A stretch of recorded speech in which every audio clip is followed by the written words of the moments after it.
Hi, one and all. You're watching and listening to Miss Amira Jyoti on Speak Up Hesitations. Not feeling so well today, but let's get started.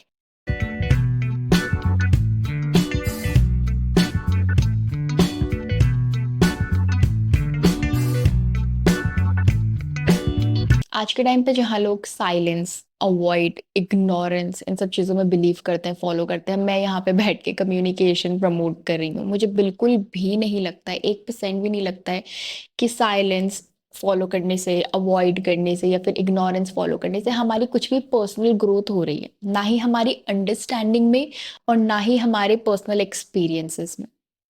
हाँ, overthinking और anxiety ज़्यादा होने लगती है अगर हम जानबूझ के चुप हैं, कुछ बहुत ज़्यादा अफ़ेक्ट कर रहा है और हम जानबूझ के इग्नोर कर रहे हैं। क्यों कर रहे हैं?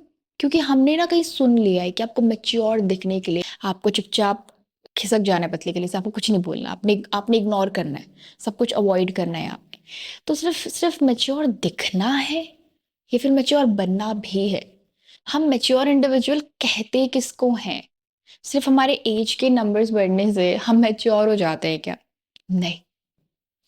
मैच्योरिटी हमारी कॉन्वर्जेशन में दिखती है, हमारी कम्युनिकेशन में दिखती है।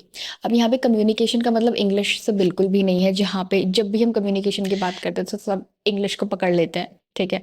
तो यहाँ पे इंग्लिश की बात बिल्कुल भी नहीं हो रही है। एक अच्छी इंग्लिश का मतलब है कि वो सिर्फ एक लैंग्वेज बैरियर को खत्म करता है, नथिंग एल्स। मैंने हमेशा से हिंदी के अलावा जितने भी डिफरेंट लैंग्वेजेस हैं, उनको हमेशा से एक स्किल ऐड ऑन की तरह ही देखा है, ठीक है? कभी आप ऐसी कम्युनिटी से कभी आपका आमना-सामना हो, जिन्हें बहुत अच्छी हिंदी नहीं आती है। जैसे हमारे तमिल और कर्नाटका में काफ़ी लोग हैं जिन्हें बहुत अच्छी हिंदी नहीं आती, लेकिन they are very comfortable with English. कभी आप दूसरे देश चले जाओ, वहाँ पे हिंदी का कोई कॉन्सेप्ट ही नहीं है, ठीक है? तो वहाँ पे you have to communicate in English. तो वो लैंग्वेज बैरियर खत्म होता है, इससे ज़्यादा और कुछ भी नहीं है। मुझे तो ये भी लगता है कि जब हम रिज्यूमे बनाते हैं, जब हम जॉब एप्लीकेशन डालते हैं और हम रिज्यूमे क्रिएट करते हैं ना, तो वहाँ पे एक सेक्शन होता है स्किल ऐड ऑन करने का।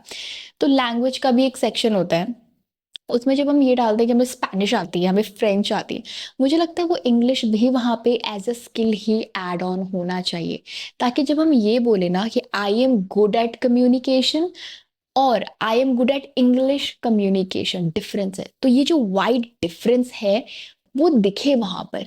दूसरा ये कि जब भी हम कम्युनिकेशन के बारे में बात करते हैं तो हम एक कपल रिलेशनशिप में क्यों घुस जाते हैं? मतलब क्या वही एक ऐसा रिश्ता है जिसके टूटने से हमें फर्क पड़ता है? सिर्फ वही एक ऐसा रिश्ता है जहाँ पे कम्युनिकेशन डेवलप करने की बहुत ज़रूरत है, मिसअंडरस्टैंडिंग अवॉइड करने की बहुत ज़्यादा ज़रूरत है। जितनी मिसअंडरस्टैंडिंग्स और मिसकम्युनिकेशन एक कपल रिलेशनशिप में है, उतनी ही मिसअंडरस्टैंडिंग मिसकम्युनिकेशन एक पेरेंट चाइल्ड रिलेशनशिप में भी है। उतनी ही मिसअंडरस्टैंडिंग और मिसकम्युनिकेशन सिबलिंग रिलेशनशिप में भी है। उतनी ही मिसअंडरस्टैंडिंग और मिसकम्युनिकेशन रिलेटिव्स रिलेशनशिप में भी है। हाँ, अब आप घर से निकलते हो और सबको दिखाने के लिए आप हैप्पी हैप्पी प्रिटेंड कर रहे हो, तो वो एक बहुत अलग चीज़ है। प्रॉब्लम यहाँ आ जाती है कि जब आप कॉन्वर्जेशन अवॉइड करते हो, कम्युनिकेशन अवॉइड करते हो ना, तो वो first impression is the last impression वाली बात आ जाती है, जो कि मैक्सिमम टाइम पे सही नहीं होती। मैक्सिमम केसेस पे वो रॉन्ग ही होता है। First impression is the last impression, ठीक है, मोटिवेट करने के लिए, बट प्रैक्टिकली मुझे नहीं लगता ये एक बहुत सही चीज़ है और ऐसा होता है। तो पहला क्वेश्चन ये है कि आपको सच में सॉर्ट आउट करना भी है या नहीं करना? क्योंकि अगर आपको सॉर्ट आउट करना ही नहीं है तो यू हैव नो राइट कि आप गुस्सा या कंप्लेन करो। क्यों? क्योंकि जब आपको सॉर्ट आउट ही नहीं करना और उस टाइम पे आप गुस्सा या कंप्लेन कर रहे हो, तो आप सामने वाले की नहीं सुनोगे, आप सिर्फ अपनी बकवास बातें सुनाओगे। और अगर आपको सच में सॉर्ट आउट करना है तो जब तक वो राइट चॉइस ऑफ वर्ड्स नहीं आते, वो मिसअंडरस्टैंडिंग और मिसकम्युनिकेशन का रूट कॉज एरर नहीं पता लगेगा।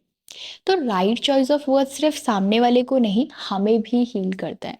राइट चॉइस ऑफ वर्ड सिर्फ सामने वाले को ध्यान में रख के सिर्फ उनकी रिस्पेक्ट के लिए ही नहीं यूज करना है, वो हमारी रिस्पेक्ट भी बढ़ाता है।